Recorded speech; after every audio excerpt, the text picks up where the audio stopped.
Lá vem Itaporã, bola pelo meio com o Sandrinho, abriu, entrou na área para fazer o toque pelo meio no gol!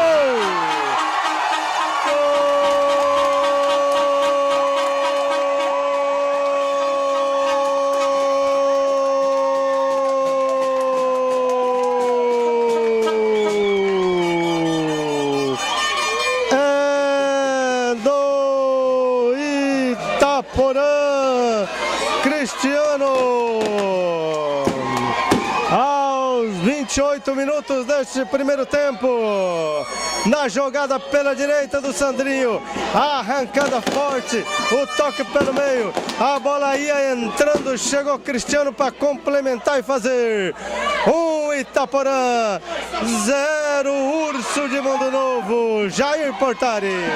É o Itaporã no Chavinha, um time sem derrotas, que sofreu os ataques do Mundo Novo, mas recuperou, é um time rápido. O Sandrinho foi na direita, cruzou e com grande felicidade o primeiro gol do Itaporã. 1-0, merecendo já o resultado, porque já está jogando mais do que o Mundo Novo, jogando mais que o Urso.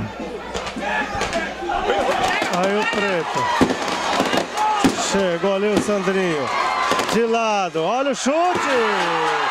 Gol!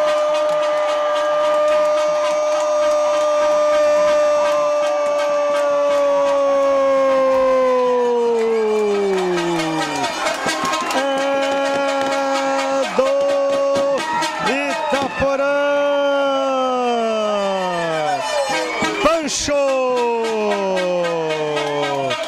Na marca dos 29 minutos deste primeiro tempo, de novo Sandrinho, o toque pela direita, chegou Pancho batendo pro gol para fazer 2 Itaporã, 0 Urso de Mundo Novo. Jair. Diego para fazer a defesa, tranquilo, sozinho, vai lá para fazer a defesa. Kleuber recebe, boa bola pro Léo, entrou na área, tocou,